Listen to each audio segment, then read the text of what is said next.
So I'm John Soltz. I'm the chairman of OPETS, and I want to thank you all for showing up today. Obviously, this is part of a larger package that OPETS is doing in regards to the Renewable Fuel Standard.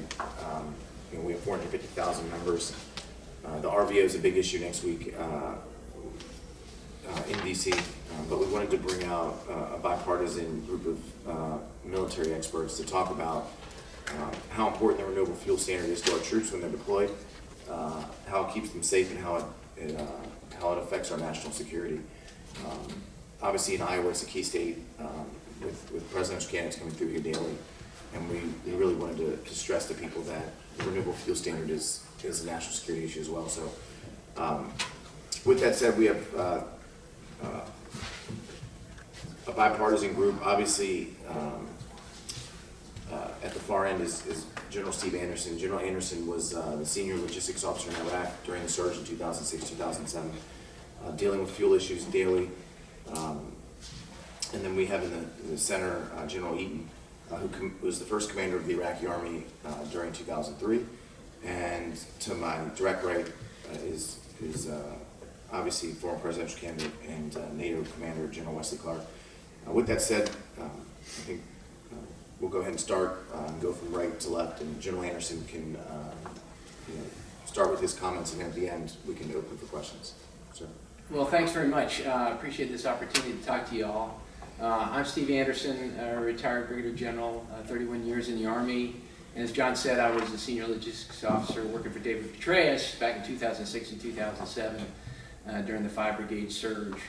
I'm also a conservative Republican and a small business owner, service-disabled, veteran-owned small business based in Knoxville, Tennessee.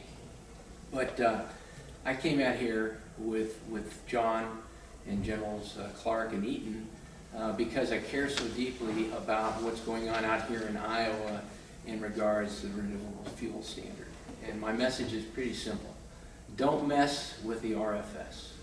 I think it's a key component to our national energy strategy, and it makes a key contribution to national security. And let me try to operationalize that a little bit for you.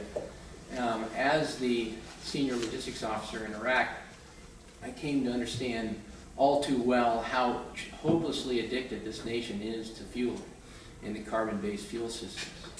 I was bringing in the neighborhood of 400 fuel trucks a day to sustain our combat operations in Iraq during that time period in 06 and 07. And conservatively, the Army has estimated at least 1,200 or so soldiers were killed in the execution of those fuel missions during the time of those wars in Iraq and Afghanistan, in consideration of the kind of traffic that, of course, was entailed in moving 400 trucks a day to sustain our operation. So there was a tremendous price that we paid as a nation in blood in order to sustain our fuel systems over there. And also a tremendous economic cost. Easily, in consideration of the fully burdened cost of fuel, $20 billion a year taxpayers were paying. And why was that? Well, that's because we don't have any renewable capabilities that we can export to help warfighters reduce that kind of a fuel burden in the combat zone. There are no solar, there are no wind, there are no geothermal or hydroelectric opportunities. And I'm not saying that soldiers, sailors, airmen, Marines need to be driving Priuses out on the battlefield. But what I am saying is there's lots of technology that we could have been leveraging to reduce those fuel burdens, at least liquid fuel burdens, by providing other ways to generate power other than electric generation and carbon-based systems. And that's really what could have made a difference. So while I think that it is so important that we protect and not mess with the RFS is because this is part of our renewable energy future that is helping to transition towards a world in which solar, wind, and geothermals can really make a difference. We're reducing our oil dependence. I understand that without ethanol, our net imports of fuel would not have been 28% of our requirement. It would have been 35% of our requirement. And without the RFS, 73,000 Iowans might not have jobs that they presently have in the ethanol industry, and $5 billion in cash infusion in terms of wages might not be in the state of Iowa as a result of that. So there's great things that are happening locally. There's great things that are happening in terms of transitioning to a new energy future. And also, we're reducing greenhouse gases and CO2 emissions. And of course, what that does, from a strategic standpoint, is it reduces our dependence on foreign oil, and it reduces the impacts of climate change. And I believe that climate change is really, in terms of the the long view, climate change is going to make it far more likely for soldiers, sailors, airmen, Marines to have to deploy places in order to deal with the instability that climate change drives. So RFS is a great thing, not only operationally in sustainment of soldiers in harm's way, but it's also great things in terms of reducing our energy dependence, our oil dependence, and therefore contributing mightily, I think, towards national security. Again, my message is clear. Don't mess with the RFS. Thank you. Thanks, Steve. And thanks for having us. We're very excited to be in Iowa to talk about renewable fuel standards. And I come at it from a perspective of vital national interest. And when you do an analysis of what are America's vital national interests, one of them is access to the global commons, air, sea, cyber, and space. So it is a vital national interest to have access to energy, and for any country, but for one the size of the United States, absolutely imperative. Whatever we can do to solve that problem with homegrown work. We've seen a lot of fracking, but what we have here in Iowa with the Renewable Fuel Standard, we are producing energy right here. And it reduces the amount of energy that we've got to bring in from other countries. Some of them are enemies. So from a vital national interest perspective, what's going on right here is in support of the nation's access to energy. The second point is we have a lot of folks who challenge the notion of how to price out ethanol. We don't know the true cost of a gallon of gasoline. We don't factor in all the aircraft carrier strike forces out there and all the air wings that make sure that we have access to sea lanes of communication, air lanes of communication. So when we pay $2.50 a gallon, or whatever the price is going to be for a gallon of gasoline, we don't know exactly what that gallon of gasoline costs. So I would say that what we're doing with ethanol production is cost effective. It is helping to drive down the number of gallons of gasoline that we've got to bring in from other countries. And oh, by the way, it's helping our economy to do that. So big fan of what we're doing.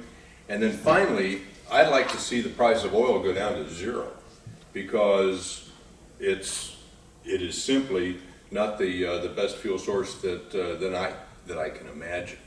And as a nation, we have not gotten together on a national project the way we did for the Manhattan Project, any other big effort to get 1,000 points of light that are going on in the United States, and ethanol is one of those great bright points, to get the nation focused on solving the energy problem, getting out of fossil fuels, and getting focused on what we can do today to help rid ourselves of the oil habit. Sir, over to you.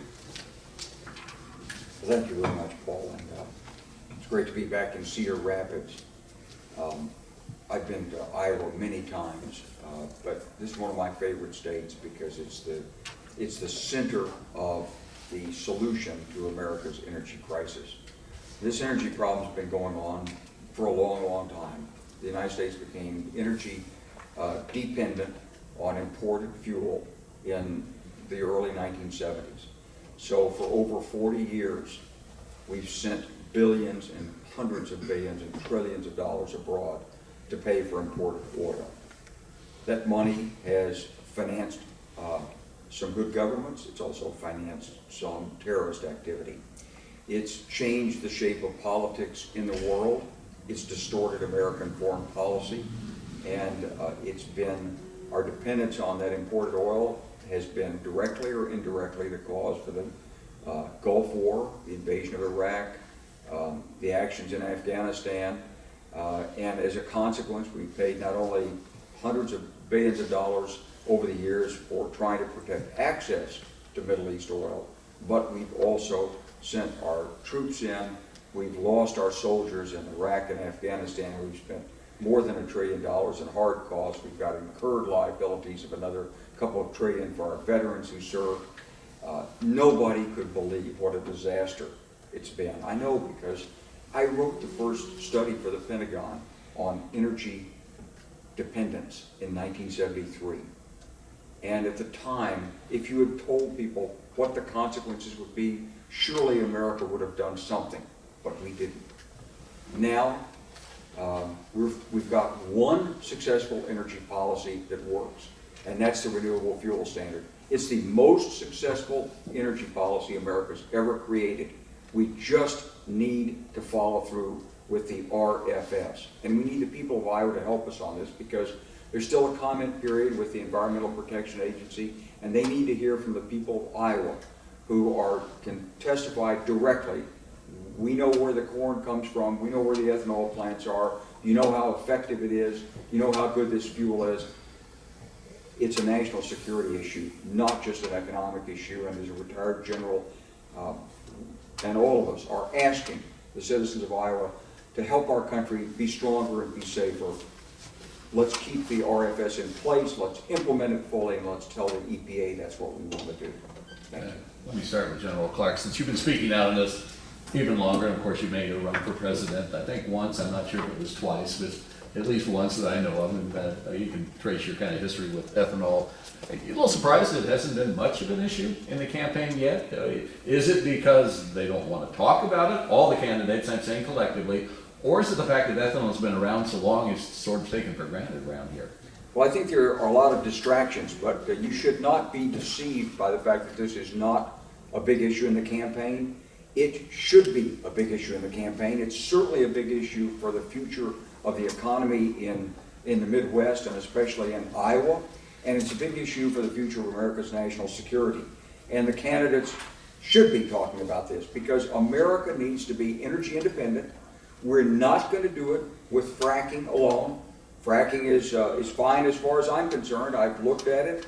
I'm in the business. I've watched it. But it's insufficient to meet all of America's fuel needs. For that, we need the 36 billion gallons a year that the RFS calls for putting into our fuel system by 2022. And our problem is that we're being fought by big oil vigorously through regulatory measures, through legal challenges, through misleading publicity, and through scare tactics. And the EPA is on the fence on this. I think they don't understand maybe the full dimensions of what we can do if they'll just give our ethanol producers and our farmers a chance to get access to the pumps. That's all we're asking for. Give the American people a choice and mean it. So we're trying to get E15 marketed out there. Honestly, we need to go beyond that. Ethanol is a cleaner, higher octane fuel. It'll make our cars much more efficient if we'll simply design them to use the optimum fuel, which is about an E30 blend. And if we'll get off the dime and say that's the fuel, we'll move there. But for now, we've got E15 approved for everything 2001. We ought to do it. That's what this is about. This is about the future of the American fuels business, and it's about the future of our dependence on getting oil out of highly volatile, unstable regions. It's about keeping American dollars at home and building our economy and creating jobs here in America rather than sending them abroad. So we've got to support this RFS. A lot of the reasons that you hear about the need for renewable fuels, I don't know that national security is really that far up there. I mean, is your argument that maybe we should be paying a little more attention to that as part of the argument, along with the jobs and the environment and everything else. Oh, absolutely. We like to discuss the national security aspect of it because that resonates, one, with America. It's important. And we have very few vital national interests. Access to the sea and air lanes of communication are very, very high in that.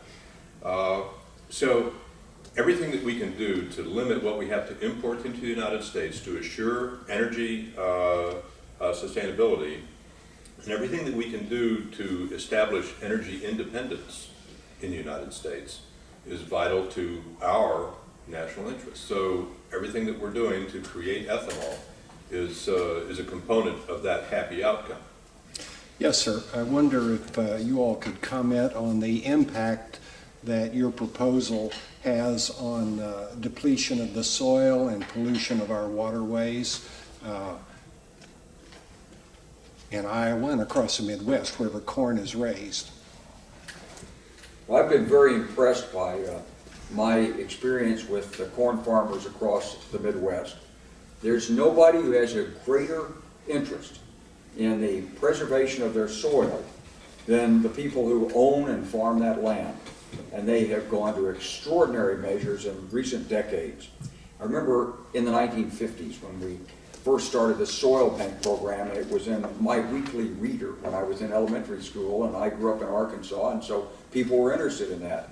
And we've come so far since then with new measures of conservation, with new ways to protect the soil, with new techniques of agriculture, and we've come so far in the productivity in making our ability to plant and grow crops and preserve the nutrients that we put into the soil and keep them from washing away. So I have a lot of faith in the American farmer. We're going a long way on this. And I think that, one of the things we don't talk about anymore is having an America that's got self-sufficiency in food.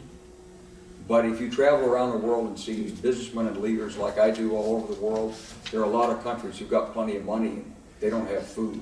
And they're scared to death about it. And we take it for granted in America.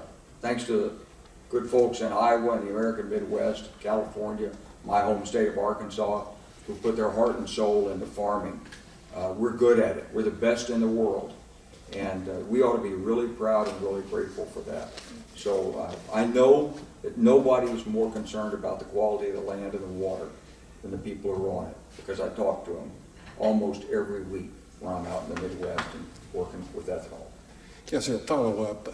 Recently, the Cedar Rapids Gazette published on the front page an article that was headlined to the effect that our waterways are more polluted than they were in years past, and that the pollution keeps getting worse, and a lot of it, most of it, 90% of it, is from agricultural runoff.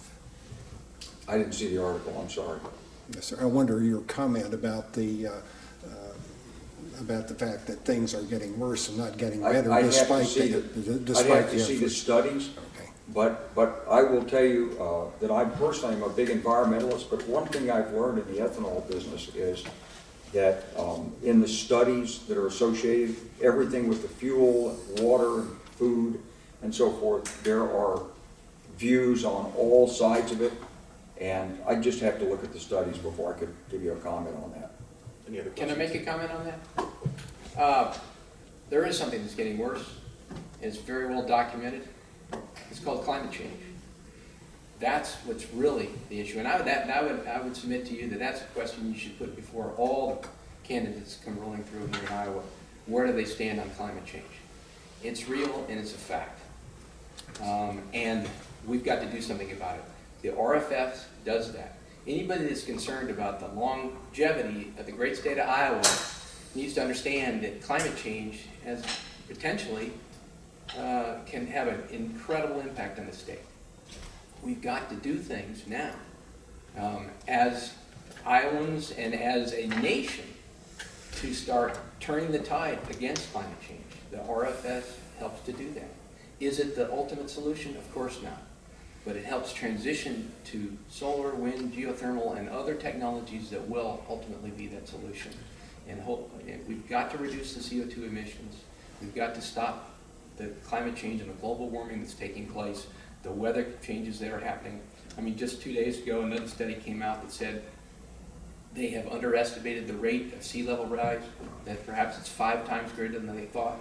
You know, that in our lifetime, we might start seeing, you know, real sea level rises of dramatic impacts. I mean, these are the things that we've got to start thinking about long term. The RFS helps to start in focusing that debate and addressing the issue of climate change. Any questions? No, we're done. Thank you.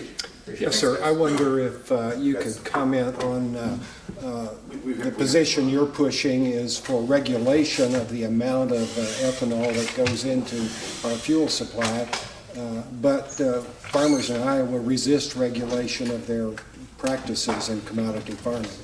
How you doing? Nice to see you. We're not actually pushing the position.